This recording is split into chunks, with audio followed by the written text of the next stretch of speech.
Gusto naman kaya mga kabayan, naririnig na naman si Sir Boyet at magpapakita na naman sa inyo sa masarap na lutaw pero simple-simple lang. Ako'y nakakita sa palengke niya, sariwa-sariwa yung mga matchay na yan, mga hipong malilinggay, sumpaw, nasugpo ang laki at ito, sariwa-sariwa dito ang ating kangkong na ito. Ito na ay ating lulutuin, kangkong with matchay. Ayan mga kabayan, ay nako, napakasarap po niya. Tapos paalatan natin ng bagong isda. Sana panuorin nyo hanggang dulo. Simple-simple lang naman nuwaray, mga kabayan. At napakasarap din.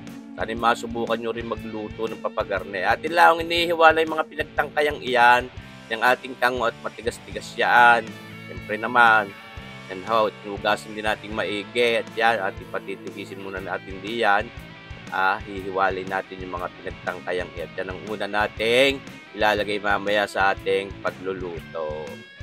Ayan ho, at pahuli yung mga pinagdahon. Siyempre, mas malambot po iyaw. Naku, sabi ko sa inyo, masubukan nyo rin, napakasarap din naman nga ho.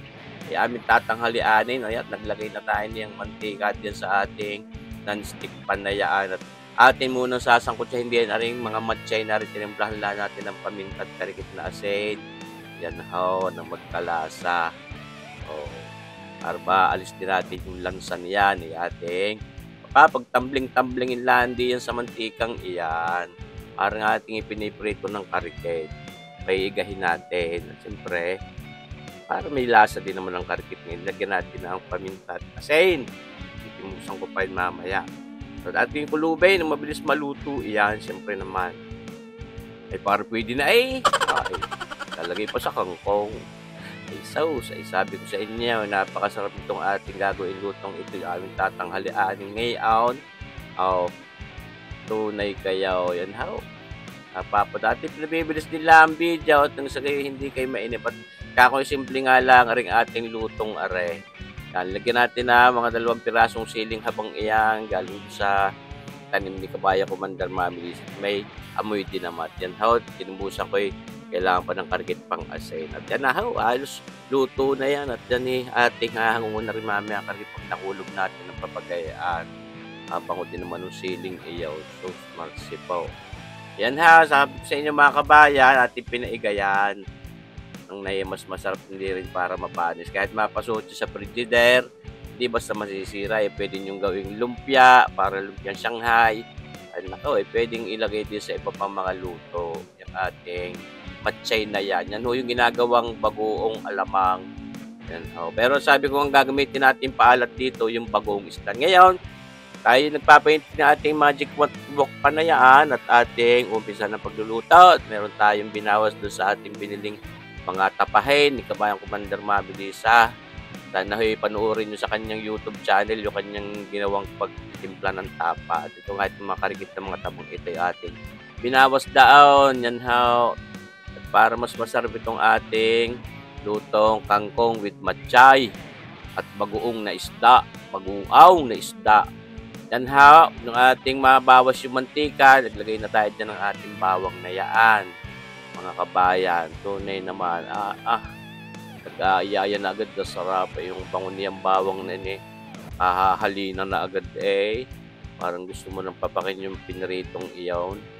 Ilagay na rin natin mga kabayan itong ating mga sibuyas na yan. Isang pirasong sibuyas lang naman yan. At simple lang naman yung ating gagawin pagluluto nga. Okay, para naglalaway na agad ito bagay out. Di ba gahaw. Siyempre, itong ating mga paglulutong ito, kaya kung nga palalasahin natin yung matchay na yan. Lagyan natin ng mga 3 kutsara lang naman. Ayan, So, di ba ga? Siguro na-imagine nyo na ang lasa na rin mga kabayan.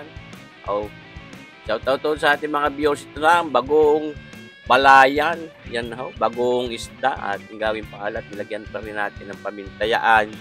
Siyempre, mas mabango at mas masarap. Yan ho, mga kabayan. Simple-simple ho yan lutong iyan sa inyong napapanood. Kayang-kaya nyo din. Sana masubukan nyo din. Maya-maya agad, kaya kahit bukas agad makatesting kayo ng ganyan luto. Lagay na natin yung mga pinagtangkay ng kangkong at kung mas makunat-kunat mas matigas. Kaya yan ang unang dapat natin ilagay diya sa ating pagluluto. Ayan. Halo-haloin din lang naman natin ng papagayaan. Siyempre, kahit papagayaan, pwede ho.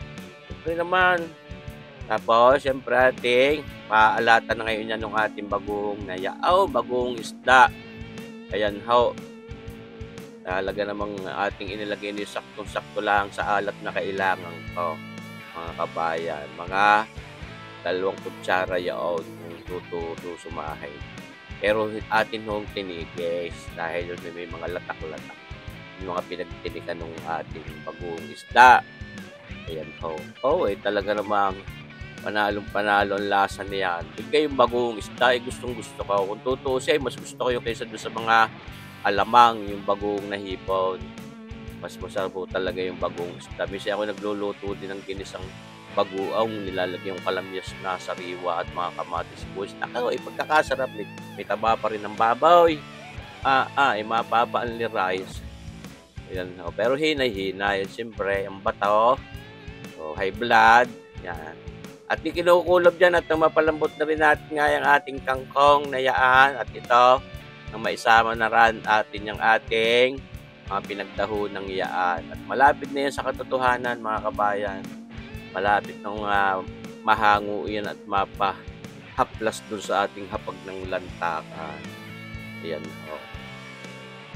Talagang mga kabayan, nari pagka may piniritong isda o mga piniritong babaw, kasagping na rin. Kahit wala, kahit iyan lang, ay paralo na yan. Mga kabayan, kasarap ng lasa niya pag inihaplas mo sa mainit na kanin. Yan may paigalaang, sadyang hindi ko masyadong sinasabawan. Yan mga kabayan, sana masubukan nyo rin ang lutong are. Talaga namang hindi ako mapapahiya sa inyo tulad ng sinasabi kong rin masarap. Sadyahong masarap. Menos na menos pa, magkano yung kangkong?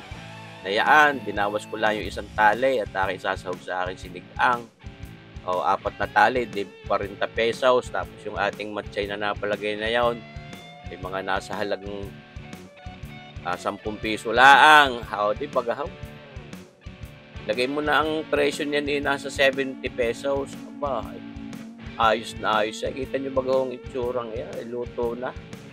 Atin lang binibigyan karikit na exposure at baka madidiscover ang pinasarap. Ayun, miss ko ng pinasarap ba Ayan mga kabayan, natin na hong lalantakan iyan. Sana naibigyan nyo itong ating bidyong ito. At kako nga, subukan din ho ninyo. Yan, minus-minus ang gastos natin pero sulit. Ang sarap at talagang kayo na may mapapalantak ng husay diyan. Sa ating kangkong at matchay sa bagoong na isda. Ayun. Kung ano mang gusto nyong itawag diya, pwede mga kabayan. Basta ang bottom line, kako nga sa inyo. Ay masarap, pasensya na ho sa naiingayan sa akin, sa aking pagpo-voice over na regarnin na ho ay. Pwede naman ho ninyong i-mute kung ayaw nyo marinig ang aking pagandang boses. Ayan ho. Salamat panunood mga kabayan. Mabuhay po tayong lahat. Abangan nyo pa rin natin mga susunod na videos. God bless!